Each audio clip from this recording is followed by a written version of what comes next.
All right, guys. So we are back in the lab for yet another episode of the Reminder Remedy. And you are in for a treat today. We are going to be hearing from Michelle Blue, who I have just recently found out is also an Atlanta native. So, super Atlanta hug to you. So, welcome to the podcast. Thank you, Alena. I appreciate that. Thanks for having me. Of course. So, we always want to just kind of get an understanding of who we are hearing from. I think that today you are going to be able to drop some knowledge on us, some gems, but I am a firm believer in people's stories really connect to their journey and their ability to impact the world. So, what's your story? That's a loaded question. So loaded, so loaded. And I'm always like, where are people going to start? Are they going to start in their 20s or when they're like 5? But go for it. So I will just say that yes, I am from Atlanta, born and raised, because we don't get many of those. Right. From the east side. So I'm like, I'm true to this. Went to Southwest DeKalb High School. And then I went to the University of Georgia. So I am like through and through a Georgia girl. Yes, love it. So when I was in school at the University of Georgia, I was studying business marketing with a minor in fashion merchandising.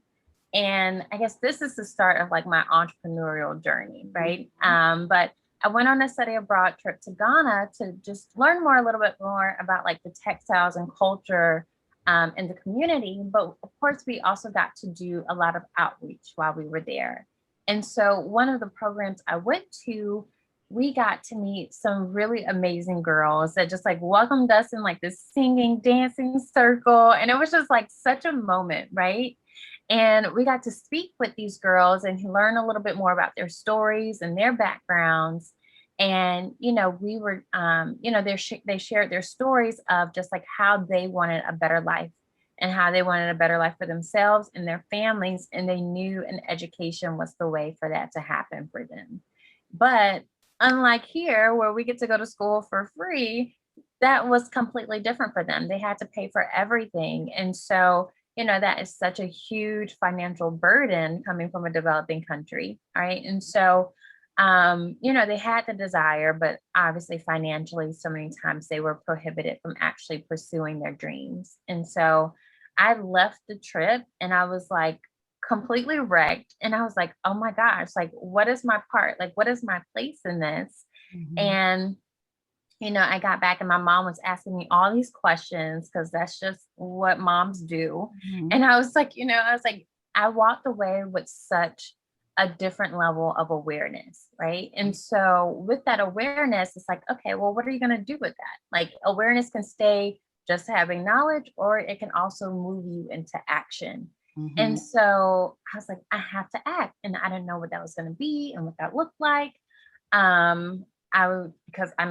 Obviously I'm also in college, so I'm broke like all college students are. So I was sharing my story with my best friend, Sasha. And, we started putting our ideas and our heads together. And that is how we got the idea for Benet, which was my first company.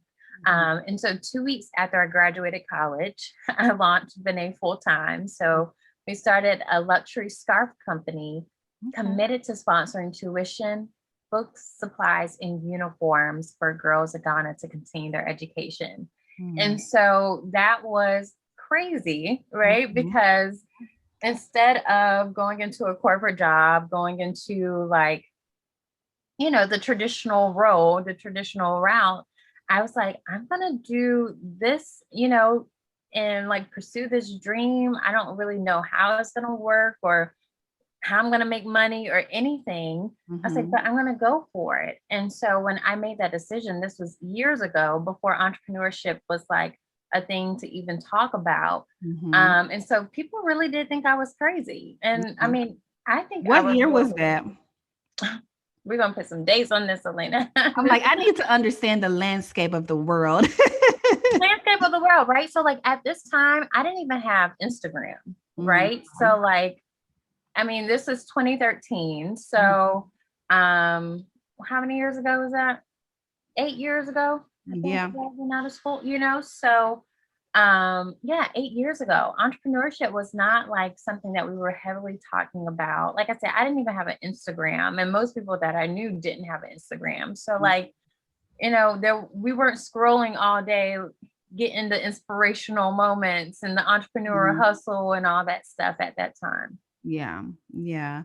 Wow, what a blessing, honestly, to be able to have that type of exposure and, that experience so early on. I think that for so many of us, we end up having to undo a lot of the things that we learn or that we're kind of assimilated to in the corporate space. And oftentimes that happens 5, 10 years down the road where you're like, there has to be more to life, and then you're like, oh, let me go and be on some eat, pray, love stuff, like that was totally my journey. But to be able to kind of start it out that way, I think is definitely an amazing opportunity. And I'm curious how you were able to almost like step into adulthood without like this blueprint, right? So it's like we all kind of get thrown into it, but when you're in a corporate role, you kind of have whoever was in the role before you to tell you how to do it. You see how people end up, but especially in a business where you are to some degree international, right? Like you're selling, but you're also sponsoring these girls in Ghana. What did that look like in terms of navigation, or kind of building your business?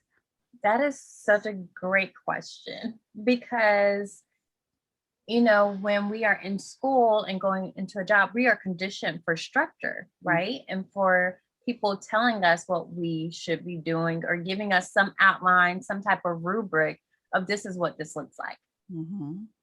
Well, with entrepreneurship, you get nothing. Like you literally are just thrown out there and you have to create it from scratch. So there's no blueprint, like you are the one who's trying to sketch this out and figure this out every day on your own. And so it was hard. I'm Mm-hmm. not gonna lie, it was really difficult, especially because I was so young, right? And Mm-hmm. so I went from having I won't say all the structure, but a lot of structure in college, right? You know what Mm-hmm. that track is going to be at least. You Mm-hmm. know that after freshman year is sophomore year. You know what clubs are available to you, what classes you need to take to graduate. With Mm-hmm. entrepreneurship, you don't have that. You don't know what to do to get to the next level. Mm-hmm. And I always tell people there were days, especially in the beginning, where I would just sit in my kitchen, like just looking at my computer because it's like I knew I had a lot of work to do. I just didn't know what. I Right. You didn't was know like, where to start. I You're have just no like, okay, what clue. are we working on today? Right. And there's no one who can tell you what you're working on today, right? You really do fail your way through. And there Mm-hmm. were a lot of little failures and there were a lot of huge failures along the way as well. And that's always just a part of the journey and it's so inevitable. But, when you are creating something new, when you're daring to go on your own path, you create the blueprint. Mm-hmm. So is that company still in existence, or kind of how did it transition to where you are now? Yes. So for Benet, like I said, we did such an amazing work and I loved it. We were able to, grow. We went from buying fabric to custom designing our own fabric. We were doing silk printing overseas. We were named Mashable's Top Black Owned Businesses Changing the World, Mhm. Southern Living Beauty Awards, featured in Essence Holiday Gift Guides, Black Enterprise. I did a TED Talk sharing my story. We Mm. went back to Ghana to celebrate the graduation of the girls we started the business to support. And Mhm. so we were growing, we were moving. We were like I said, didn't know a lot of things, but figuring Mhm. it out as we went, Mhm. and having fun along the way. And so as we were growing the business, it was really interesting how this came about. But like I said, we had gotten to the place where we had grown, we had transitioned into luxury. So now we were printing our designs on 100% silk. Mhm. So, again, we had some elevations with the brand. And I had identified and started working with a manufacturer overseas in China. And so we had worked with them for several collections prior. But this collection, unfortunately, as I was like reconciling and seeing what like fabric we had on hand, how much we were going to sell, we came and we realized, to our surprise, is that we were cheated out of a significant amount of fabric. And when I say significant, right? And so it was actually almost $40,000 of projected revenue for us. Oh, wow. So, and this was like supposed to be like our like, okay, like coming out of the, the trenches year, right? Like we're like, okay, we're kind of seeing like some real progress and some real headway. Like we're starting to figure out what we're doing here, right? And so for that to happen, when I say it was like a blow, it was a blow. And I always say, yes, like it was a blow financially, because $40,000 is like a lot, especially when you're like in your mid-20s, right? Right. But so it's a blow financially, but it's also a blow to your ego. And you start like questioning, like, can I do this? Like, am I supposed to, like be on this crazy path, this crazy adventure? Like, and so, and it's also like, well, Lord, if you like call me out here and I'm doing this work, then how would you allow something like this to happen? Right. And so a lot of times we retreat, we go back, we're like, right. Something obviously is off here. Right.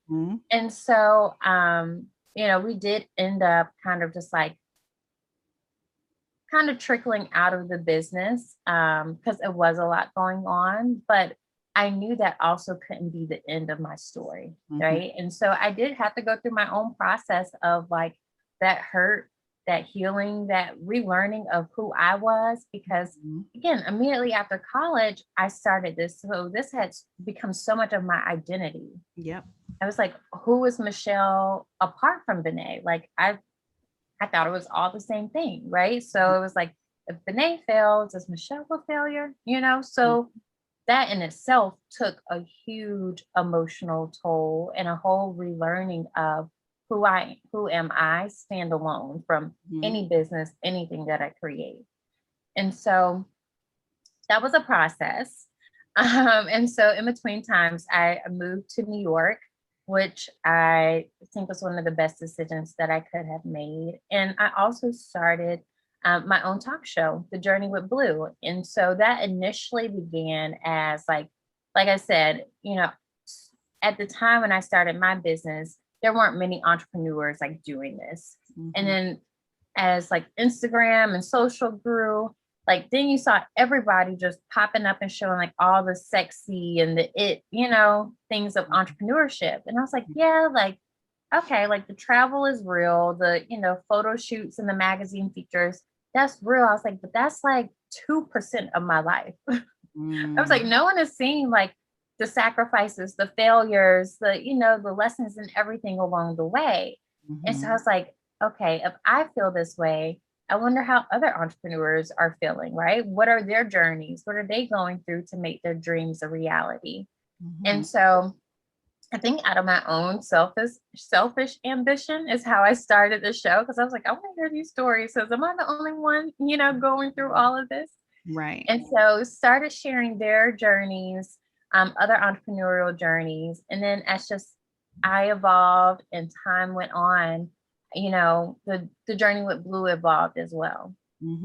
Yeah. Wow. Thank you for being so transparent with your journey. And I think that I know that when I talk about things that were either setbacks or pivots, even once I've done the work to move forward, I can always feel myself getting a little choked up a little bit, like when I start talking about like my first companies, around the same time that you started Bené, I was working with one of my best friends. She had just, I don't know if you know Melissa Butler, but she founded a company called The Lip Bar.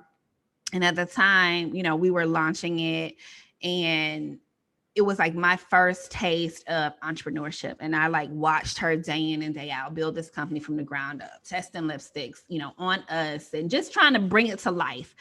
It lit a fire in me that just never honestly went out, and that was 2011, right? It just never stopped because it was like something that you could really build. And I think that at that time, similar to your story in the sense of like, I'm just going to take the leap, right? Like, I'm just going to go all in. But it's kind of like that first time around, you don't know what you don't know, right? And to some degree, like the naiveness of what entrepreneurship is ends up being, you know, enough to give you hope, right? Like you're not jaded. You're not like, well, last time this happened, you're just ready to go all in.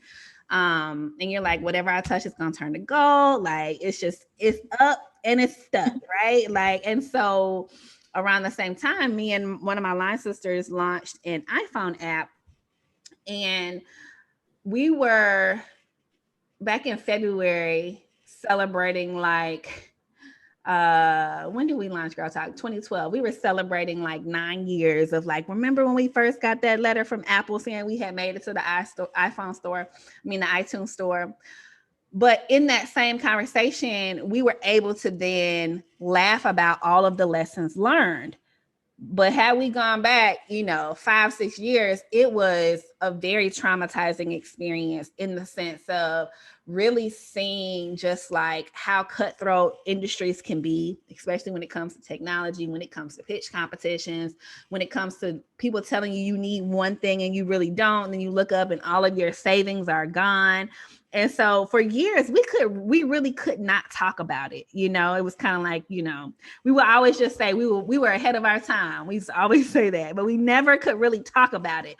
And I don't think it was until maybe last year where we really started kind of peeling back the things that seemed like they went wrong, but actually taught us so much about business, about communication, about who you trust and who you don't trust, getting in business with family versus friends and people who had ran off with our money. Like we learned so much.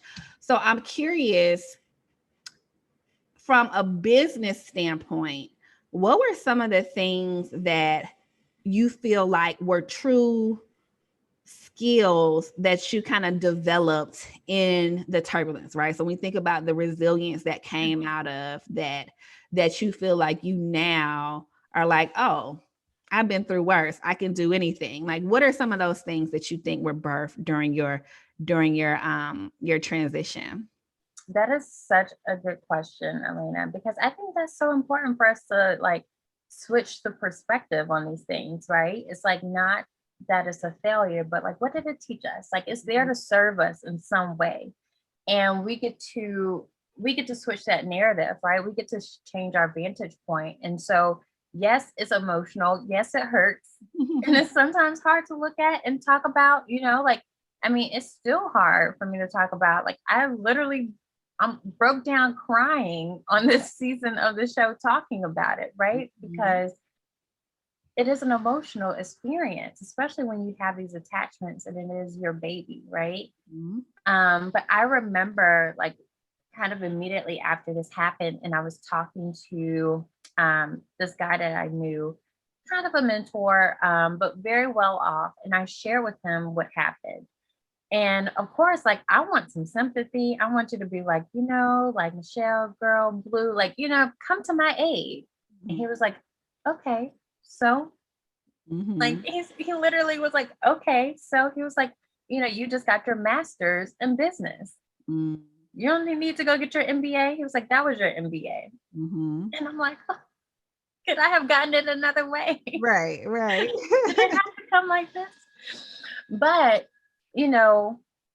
I guess that's true, because even I look at my friends who have MBAs, I probably have learned so much more through these experiences, both good and I won't say bad, but also the lessons and the things that, some of the missteps that have taken place. But like you said, okay, communication and understanding contracts, right? So that's the basis. It's like, all right, yeah, like, so we had our supplier in China, but now I know like that I need to have a better understanding of these terms and agreements of, okay, they're liable for anything that doesn't come to me, right? And it's not just like once they ship it, is once I get it and I can approve things, right? So a lot of times suppliers and manufacturers are like, once it ships from us or leaves our factory, then it's no longer our responsibility. You can get these goods, it can be damaged, it can be lost, it can be whatever the case may be.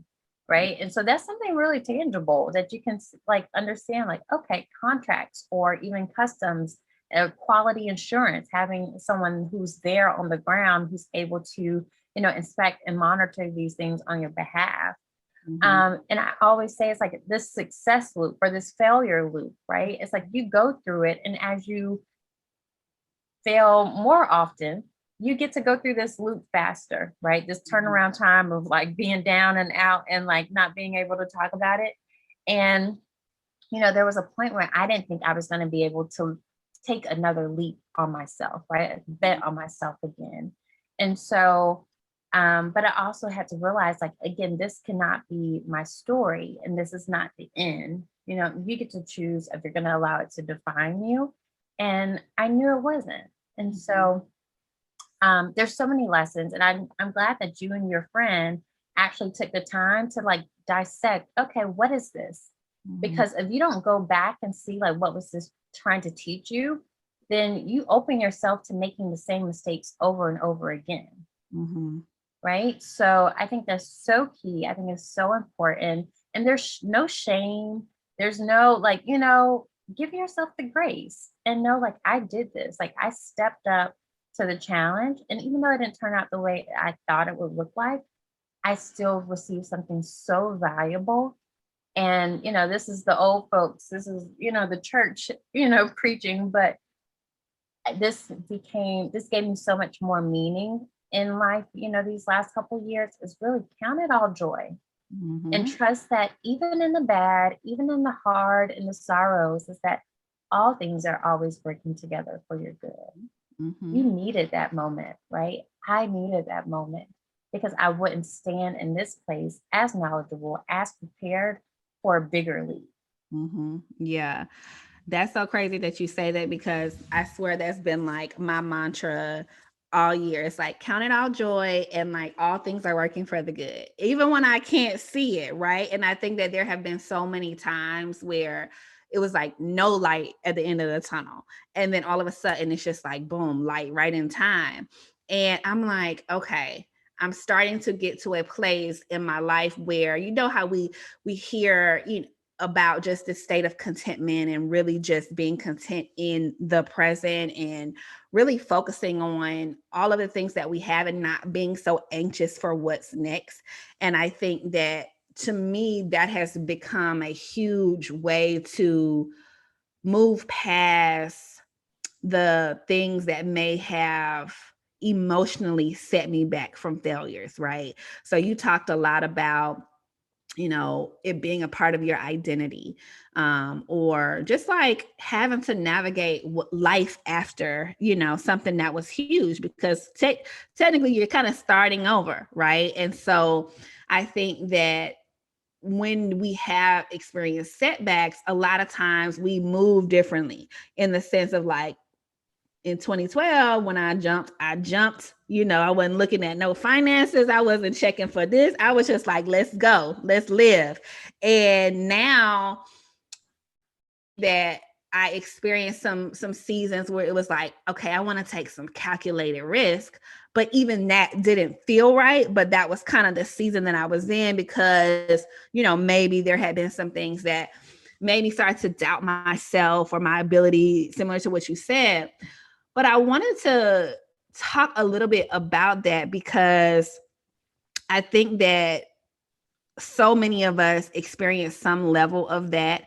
And I'll talk to you about why I feel that way. So number one, you mentioned that when you first started, there wasn't, a ton of people on Instagram to kind of compare themselves to, right? So we know that now, when it comes to the increased rates in depression and anxiety, even suicide, it is linked to the invention of the iPhone, right? And then the invention of social media. And I always talk about, these are things that like our parents didn't deal with, so it's like they can teach us fundamentals, but when it comes to some of these new things that show up every single day, that is like an entirely new level of evolution in terms of how we have to survive social media, right? I think that millennials specifically, we are an age group that kind of on the front end, some of us are still super corporate, right? Like I know I went to FAM, and in the School of Business and Industry, when we come in, there's a big gold board full of corporate sponsors. And it's kind of like, listen, if you get a job there, you win it, right? So we were kind of taught that, but we went into the marketplace right when the markets were crashing, like 08, 09, 10, when it was kind of rebounding. So you saw this wave of people who couldn't get jobs, and people who started thinking about, okay, well, what am I going to do? So we started to see this rise of entrepreneurs. Then as social media came, it became, oh, well, I can get paid for my lifestyle. I can get paid to travel. I can get paid to be an influencer. Oh, let me go write an ebook. Let me go do, internet marketing. So many ways to make money, right? Everybody's reading the 4-hour work week. That was like what we were doing in 2013. And it was like almost like a second enlightenment. Mm-hmm. And then because of that, we also saw an increase in depression. Like I feel like to my left and my right, all of my friends were depressed. I'm like, how did we get here? Like we used to be good. Everybody had like, whether it was their career, their businesses were flourishing. And I feel like when everyone kind of got to right around that 30-year-old mark, people started tripping. It was like, okay, I'm not a millionaire. I don't got no husband. I don't got no kids. Like I don't own a home. These are all things that our generation experienced. And now we're at a point where what you said was, we have to move forward. This is not the end of our story. And I feel like your story is such a representation of almost like millennials who took the leap, right? And kind of had to go through some of the things that come with entrepreneurship, but that added layer of the comparison trap. So I know I just kind of took us all the way back, but what I want to talk about is what's on the other side and how did you do the work? Because I know that you did the work. I can see it. I can hear it. Talk to me about your rebirth of yourself. The rebirth of myself. Now that is an emotional conversation, right? Because I don't think I have fully known myself prior. Like I said, like so much of my identity was wrapped up in Finet, my business, what I accomplished, the accolades, right? And so when all that was stripped away, there becomes an identity crisis, because it felt like a crisis, but there was also a worthiness crisis as well, around like, am I worthy? And having that understanding that I am enough regardless of what I do, just like me and my breathing and in my being and in my presence, right? Not in any movement or action or creation of anything, just me alone, I am enough. And that was a lot to, to come to terms with. And, I think when you talk about social media, like it messes all of us up on every level, at every level, because yes, now you get to see what, your friend is doing. And specifically as an entrepreneur, your friends now have corporate jobs and they have corporate money. So that means they can do the things that you may not necessarily be able to do yet, right? So they may be able to get that house and that car and to go on the vacations that you can't, and live a certain type of lifestyle that you are, that you are still growing into. And so that in itself can be discouraging. That in itself can take a toll on you and again, make you question, like, can I do this? Am I in the right place? And, I think with all things, like, especially levels of greatness, it comes with a level of sacrifice, and so I look back on my journey and I realized that I did sacrifice a lot. And I even have friends that question, like, why are you doing this? Like, I was still living at home for years before I moved to New York, right? And so there are people like, why are you doing this? I took on like random jobs. Like, I was took like this most random job of me working in Sam's Club, Alena. Like, the people who give out the samples, like slinging pizzas and stuff at you at Sam's Club. Like, I was that girl, right? And I had just graduated from a great university, a great business school. And there's people that see me, that know me, and they're probably like, what? Like, what is this girl doing? What happened to Michelle? She fell off, And so you have all these opinions, and then you also get all of this insight, quote unquote insight, because, everyone can create what they want to create and make things look the way they want them to. But you gain all this insight into how other people are living. And so you get caught up. It's a vicious cycle that you get caught up in. And so I always say, like, you really do have to like run your own race and to thine self be true. Right. And I had to like really be true to me and what I felt was given to me and my why, because that had to ground me more than anything else.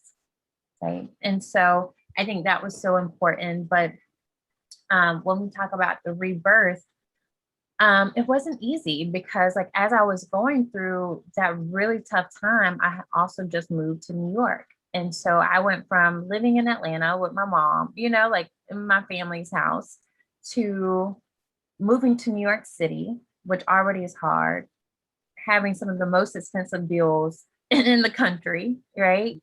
Not having a business, not having a job, not knowing how I was going to pay bills, not knowing how I was going to eat, like, so on top of me going through the emotions of not having my business, I was also just going through so many emotions around life and coming into my own womanhood and who I was. And I mean, I think it was a downward spiral for some time. It was like, I was really just like trying to catch my breath. Like I was really just trying to stay in the game, right? Stay alive by all means necessary. And I got a lot of things wrong during that time because I was hurting so much. And we know whatever is in us is going to come out, And so when that ugliness and that bad came out, I realized like, I don't like this. Like, this doesn't feel good. This doesn't look good. I looked at the results of my life and I had to get real. It's like, this is not where I want to be. And so I started doing, I didn't really know like what were the steps or what I needed to do. I just knew something had to be different. I always say, nothing changes and nothing changes. And so I just like kind of just started making steps. And, I invested a lot in personal development and transformation work. Because I think, true change comes from the inside out, right? And so you have to do that work. You have to do that healing. And that can come from, different programs, but it also can come through therapy as well. And so it was really like a sitting down with self and realizing like, okay, I get to be the author of this life, right? I get to control, my being, my existence, how I show up, what I get to, create and bring and even attract towards me. And so knowing that I had that power and realizing that I didn't like what I was creating, I had to move different. I had to move different. And I knew it was something so urgent. It wasn't something that I could put off for another day, another weeks and months and years. It was like, oh, this is serious. Like I'm urgent about this. And so I did what I had to do. Like I said, I invested in a lot of programs. I always say work on yourself harder than anything else. And that's your business, somebody's job, whatever the case may be. You got to work on yourself first. Right. And so I did that. And I'm thankful even for 2020 because it provided even more space and time for me to do that, right? So how I get to step up and show up now is only because of the work that I've been putting in on myself for the last couple of years, right? And so, it was kind of like a, stay down until you come up type of situation. Like the come up is inevitable. And so these last couple of years, like, yes, I was still working and moving and creating things, but it was very much an internal experience for me, an introspective experience for me that I was going through. And that was needed for me to really step into something greater, And so also I've realized is that I'm so thankful that, the things that I had prayed for with Benet in my first business, that they didn't come to me when I asked for them, because now I know that I wasn't prepared and that I would have squandered that success. I would have squandered those blessings, the money, whatever it was that was coming. And so again, count it all joy. Like, it wasn't meant for me then. I had to go through a process. I had to go through my journey, right? For me to be able to even withstand and hold the blessings that are coming to me now. Wow. I love that so much.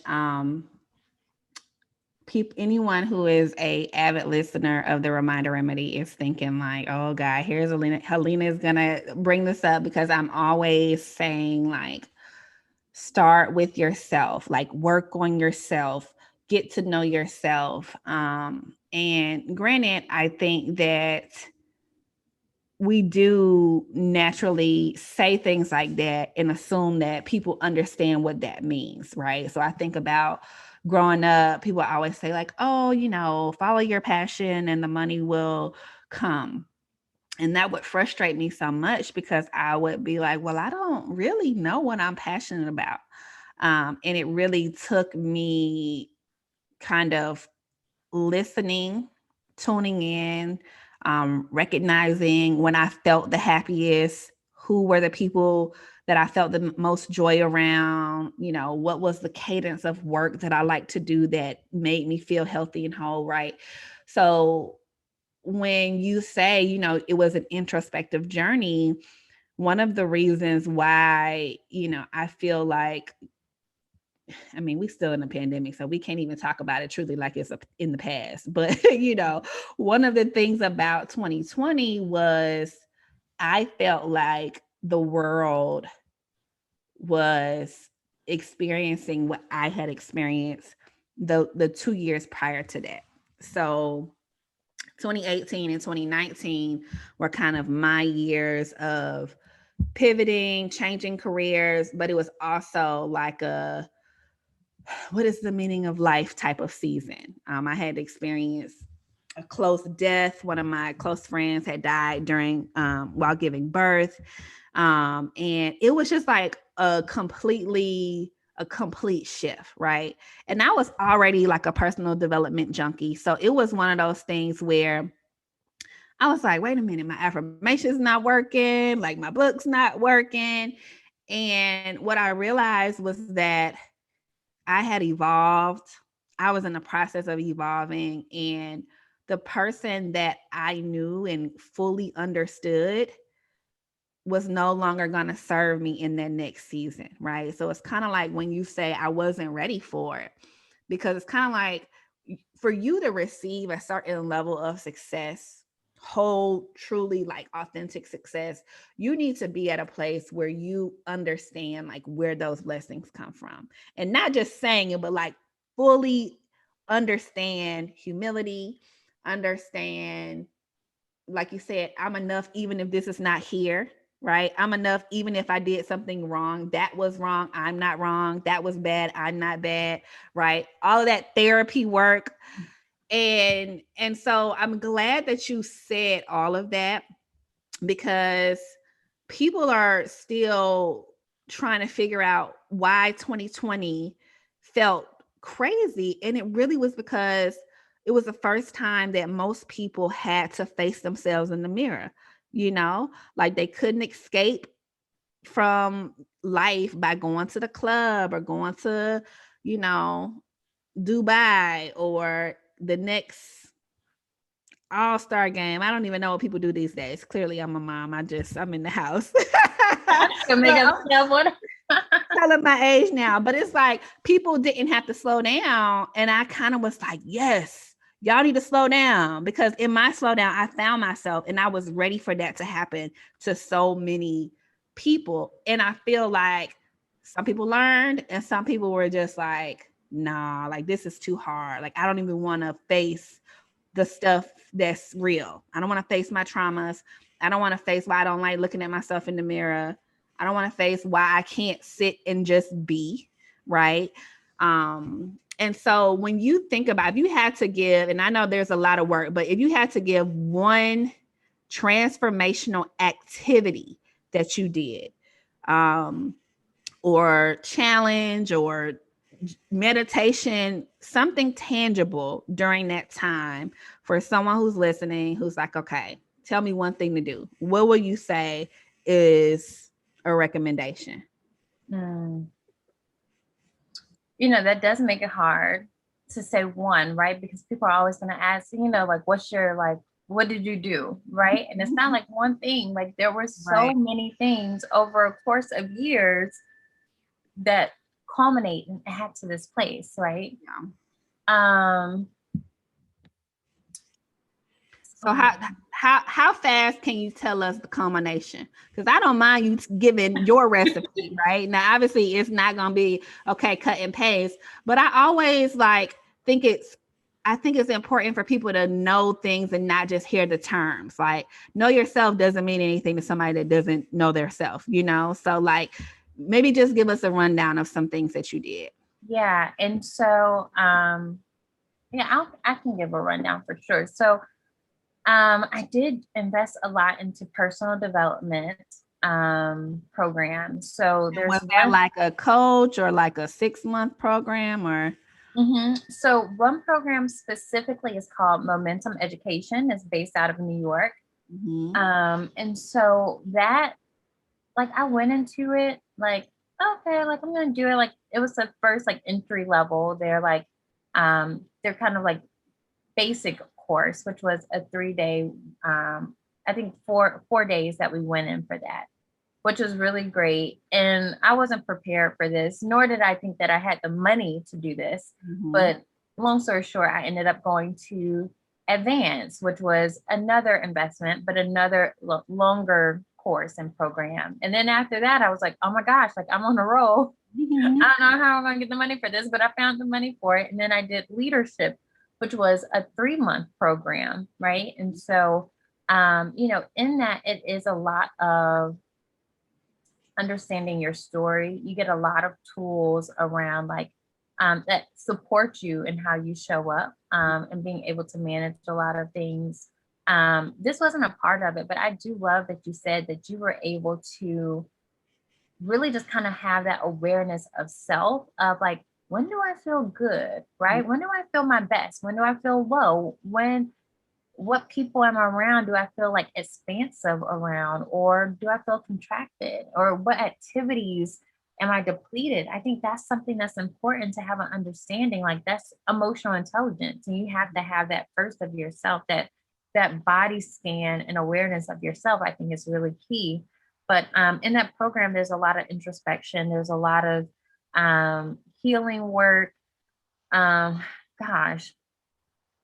that program. I did do therapy, and I started therapy more so. I tried to start it in New York, but I did it more so through the pandemic, which I thought was super beneficial, right? Because you just don't realize how much you are carrying, you know? And so it can be the smallest thing that you just need to say, you know, and that it no longer keeps you. And so one of the things that I always say is like, own your shit before it owns you, right? And so like being able to be empowered about your story, being able to be empowered about the things that maybe you messed up at, or things that didn't look so great in life, right? But it's being able to own your story and not allow it to harp on you as shame or guilt or whatever the case may be, right? So I think that's super important. It's being able to step in that empowered place. It can be small things from that I do, like mindfulness practices of like, once I take a shower, like I like to put oils on my body and I like to rub myself and just give gratitude and just be present and knowing like, dang, like thank God that all of this is working, you know, because there's so much that could go wrong, right? And so, like, even in those moments, like, it doesn't always have to, like, yes, I like to spend money on this, right? So I'm willing to do that, but you can do it at every stage, right? So it can be in, you know, $1,000 programs and coaches. It can be, and I do recommend therapy for everybody, right? Because we all have a story, we're all holding things. But it can be like the mindfulness practices of just like being able to enjoy the moment and be present, right? And like whether that's in journaling, whether in just having silence, then having meditation, prayer in the mornings, like it can look like so many different things. And I wish I could pinpoint one thing that I felt was like, oh, that was like my tipping point, right? That got me over the hump. But it was just so many things over time that Just, really helped me. just And that really, lifestyle change, it sounds like, and it was a whole lifestyle change. just Yeah. really investing in the lifestyle change. So I know that when someone tends to do this work, especially if they already kind of love this space, they naturally transition into teaching others about it, creating content around it. And I know that, with you and your new season coming up and some of the work that you do with your clients, you also are really big on mindset and spiritual practices. So what does it look like to partner with you and work with you, or kind of how are you serving people right now? Yeah. So the biggest thing we are bringing into the world is the Journey with Blue season 3, and so this is my show where we are having those transparent conversations, but it's really rooted in the spiritual, the mindset, success principles needed to have real transformation, right? To step into your dreams, to bring these visions to life, right? So for your life and business, because it's also a holistic approach, because I can't just keep pushing.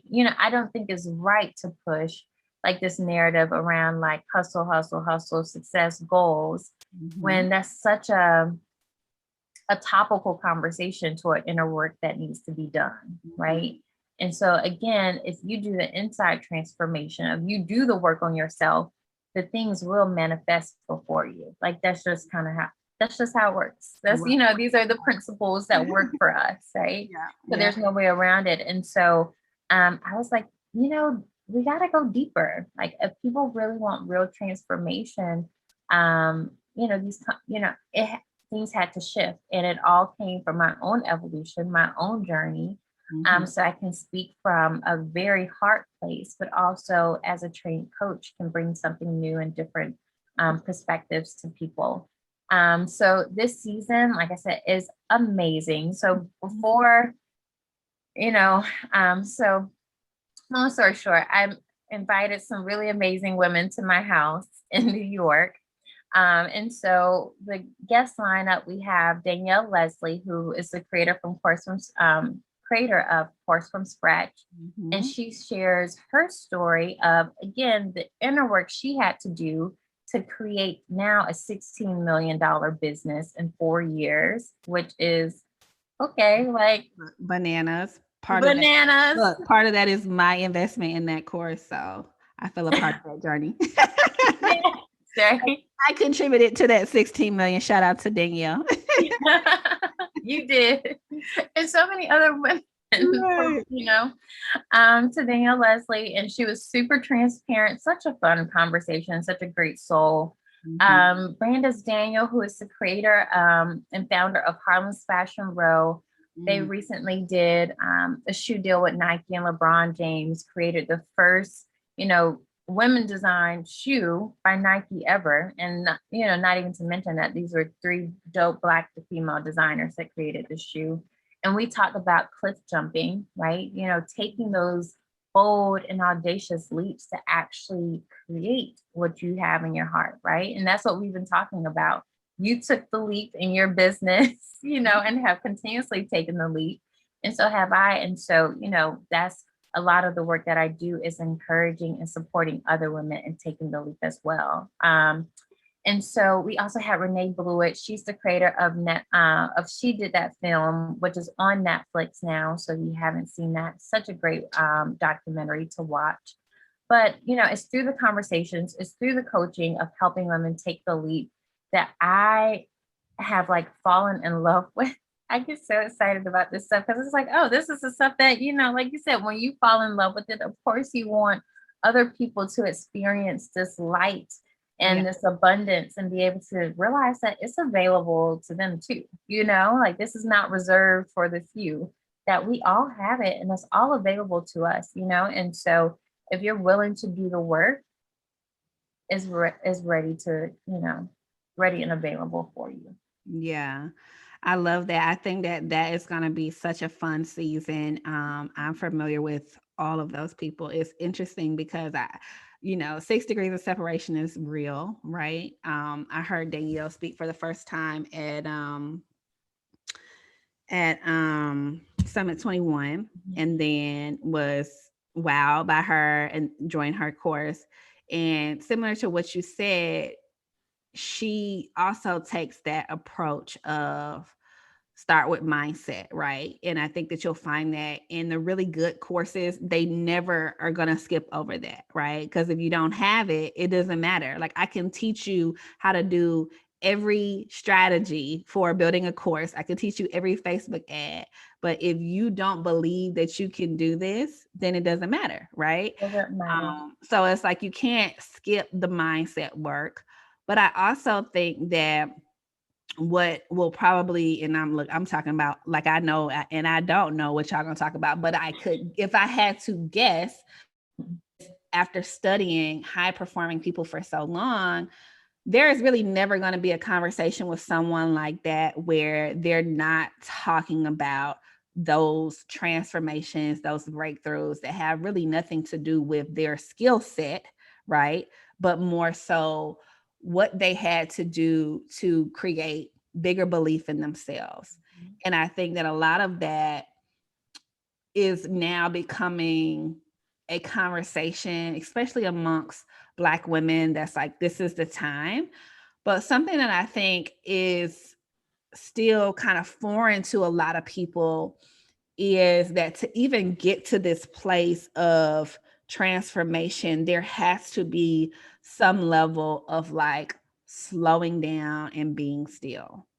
And so here at the Reminder Remedy, through my signature coaching program, which is called Lifecrafting, it is about mindful productivity, mindful living. And a lot of that starts with one thing, like, who are you? And 9 times out of 10, if I ask somebody that, they don't know. Not because they don't want to know, right? And maybe they knew the person that they used to be, but who are you right now? A lot of times it's a fabricated version of what they think I want to hear or what they think they should say. And then if I was to come back and dig deeper and really say, do you really believe that? Or is that what you really want? Or is that like how you really see the world? If they really allow themselves to have that moment, most of the time it becomes apparent that no, I don't even know who I am, right? And so when you said that today, I wanted to come through the screen because I was like, oh yeah, this girl, is really giving it to us in the sense of you were able to say, I don't think I even knew myself. And I'm sure in your conversations, you hear that all the time. It's like, I had to fall in love with myself again. I had to learn myself again, like all of those things. And so I want to encourage anyone that's listening today to be inspired, by these stories. You can go and listen to season 1 and season 2 of Michelle's show, and you will hear these really personal journeys and honor yourself enough to really get to know you, right? Post pandemic, post heartbreak, post whatever you thought your life was supposed to look like right now, and figure out where the joy is, right? How do you feel about that, Michelle, in terms of just people slowing down to speed up? Yeah, I mean, you have to have stillness to hear yourself, right? Like when you go back and talk about social media, or just like having all the distractions of going to the games or to travel and, all the things. Those things are great and they have a time and place, right? But, what we all know is that we are spiritual beings having a human experience, right? And so it's like, well, how much time am I spending spiritually? Right. How do I know myself? How do I know that I'm on the right track? How do I open myself to receive what's actually like there for me from like the ideas? And so it's like, even when you think about the word inspiration, like you break that down, it's like it's in spirit, right? When you are in spirit is when you receive your inspiration. Your dreams are divine in itself, right? So it's like you can't even talk about dreams without mentioning source, God, the universe, right? And so if you can't, so the question is like, how much time are you spending there, right? Like in communion and communication. And so you have to have the silence. And I think 2020, I pray that people did use that time. I think most people did, right? It really did force us all. So even if you knew it or not, like, this created time and space for us to like really connect to source and really connect to God and really like, okay, like see, who am I? Right. Right? Who am I? And that's a never ending question. Because we're forever evolving, right? But I think it is important for us to have these journeys to return to ourselves, our truest selves, our highest selves, our love that we are just created to give and to be. Yeah. I love that. I love that. Mhm. So how can people keep in touch with you? How can they make sure that they don't miss this upcoming season? Yes, because you can't miss it. It's going to be so amazing. But everyone, I would love for you all to follow me at the Michelle Blue on social. So that's THE Michelle Blue, like the color. And then everything will be on my site as well, thejourneywithblue.com.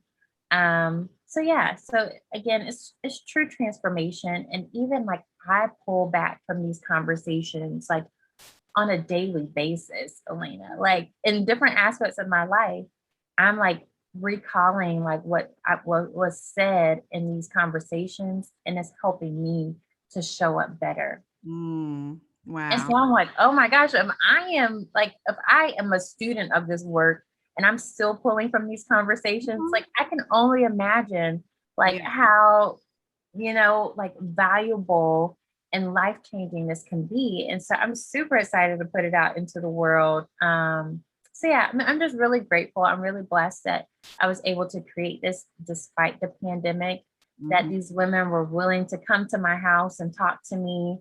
You know, despite everything that was happening, and that we were able to bring this forth into the world. So Yeah. I'm Well, thank you excited. so much for doing that. I definitely agree. Every interview, there's always going to be like one piece of nugget where you were like, "Oh, I needed that today." So I hope that everyone gets to experience that through your work. Thank you for moving forward and living your dream and reliving your dream. And we are very excited to see what's next for you. And always have a home here to come back and share the journey with us. Thank you, Alena. And I really appreciate that. And even from, your conversations, like I know that I can hear and tell that you're a true student of this work, right? That you do it, you practice it. And I think that's always so key is that like, you actually are about it and don't just like preach it to other people. And I can definitely sense that in you as well. So Yes, yes. I love it. All right. Well, we will see you guys on the other side. Thank you for tuning in. Bye. yeah.